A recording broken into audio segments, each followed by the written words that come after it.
जय जय रामकृष्ण हरी. भक्तांनो, कधी कधी देव एखादा संकेत देतो, पण तो संकेत ओळखणारा मन लागायला लागतो. आपण रोज विठ्ठलाचं नाव घ्यायचं, पण एकच दिवस हरिपाठातील एक ओळ मनात अशी घुसते की आयुष्य बदलून जातं. आज मी तुम्हाला घेऊन जाणार आहे त्या एका ओळीच्या प्रवासात, ज्या ओळीसमोर माझे नशीब गुडघे टेकले आणि विठ्ठलाने माझ्या कानात कुजबुज करत दिलेला संकेत माझं आयुष्य पूर्ण बदलून गेलं. विठोबाने दिलेला संकेत हरिपाठातील ही ओळ माझं नशीब बनली. या भक्तिमय व्हिडिओमध्ये आपण जाणून घेणार आहोत कशी एक साधी ओळ, एक साधा हरिपाठ आणि विठ्ठलाचा एक संकेत एखाद्या भक्ताचं संपूर्ण आयुष्य बदलू शकते. या व्हिडिओमध्ये तुम्ही अनुभवणार आहात हरिपाठाची खरी शक्ती. हरी तू झाली दया या ओळीचा गूढ अर्थ. विठ्ठल भक्तांना संकेत कसा देतो, देवाची दया कधी आणि कुणावर होते, मन बदललं की नशीब कसं बदलतं. रोज फक्त 5 मिनिटे हरिपाठ केल्याने होणारे चमत्कार, आयुष्याला योग्य दिशा देणारा आध्यात्मिक संदेश. रोज फक्त 5 मिनिटे हरिपाठ केल्याने होणारे चमत्कार, आयुष्याला योग्य दिशा देणारा आध्यात्मिक संदेश. हा व्हिडिओ तुमच्या मनाला स्पर्श करेल आणि कदाचित तुमच्यासाठीही विठोबाचा एक नवा संकेत मिळेल. कृपया लाईक करा, शेअर करा, सबस्क्राईब करा. तुमचा प्रत्येक लाईक आणि शेअर आमच्या भक्तीपर प्रवासाला नवीन ऊर्जा देतात. तुमच्या घरात आनंद, शांती आणि विठ्ठलाची कृपा सदैव नांदावी हीच प्रार्थना. अभंग.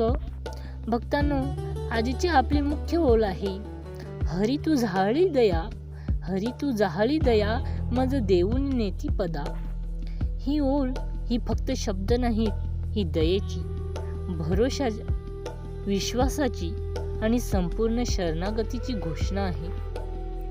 भाग पहिला. आयुष्यात जिथे अडकलं होतं. असं वेळ येतात जिथे माणूस कागदावर खुश असतो पण मनातून पोकळ.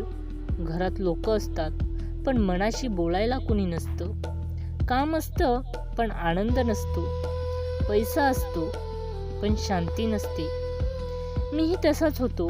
दररोज धावपळ, ताण, अपयश, भीती आणि मनात एकच प्रश्न, देवा मी असं किती दिवस जगू.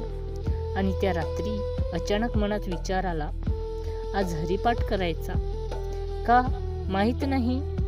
कदाचित तोच विठोबाचा संकेत होता. भाग 2. हरिपाठ सुरू झाला पण मन रडत होतं. पहिल्याच ओळीत डोळ्यात पाणी आलं. नाव घेताना काहीतरी आतमध्ये वितळत होतं आणि अचानक मी ती ओळ म्हटली, हरी तू झाली दया मज देऊन नेती पदा. आणि जणू कोणीतरी माझ्या खांद्यावर हात ठेवला. जणू कुणीतरी म्हणालं, मी आहे तुझ्यासोबत. संकेत स्पष्ट झाला. या ओळीचा अर्थ मी आधी कित्येकदा वाचला होता, पण त्या दिवशी मात्र विठ्ठलाने स्वतः अर्थ सांगितला असं वाटलं. तू आहेस, धडपडतोयस, पण तुझं नशीब मीच लिहिणार आहे. तुझी मेहनत पुरेशी आहे, आता मी पाऊल पुढे टाकतो. त्या क्षणी मनात एक प्रकाश पडला. जिथे अंधार होता तिथे दिशा मिळाली.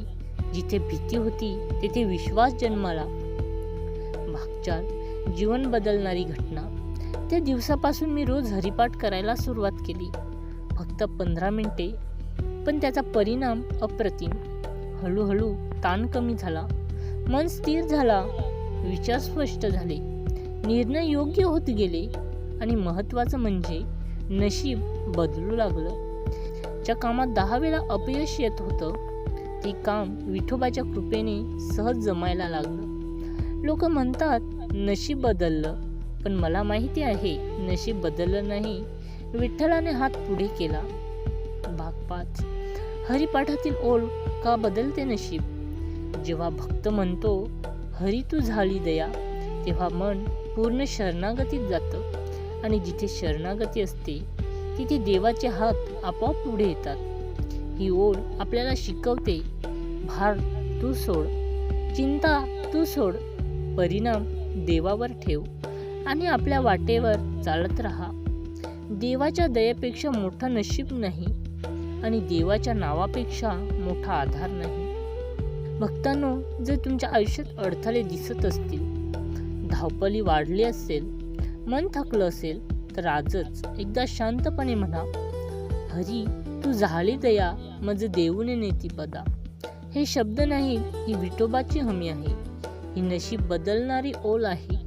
भक्तांनो, आजपासून 7 दिवस, फक्त 7 दिवस रात्री झोपण्याआधी ही एकच ओळ म्हणा. ज्याच्या दारी लाखो वारी यात्री धावत जातात, तो विठ्ठल तुमच्या घरीही येईल आणि तुम्हालाही संकेत देईल तुमचं नशीब बदलण्याचं. मिळूया लवकरच पुन्हा एका नवीन विषयावर. तिथपर्यंत पाहायला विसरू नका सनातन धर्म माहिती, जिथे आहे भक्ती आणि माहितीही. जय जय रामकृष्ण करी.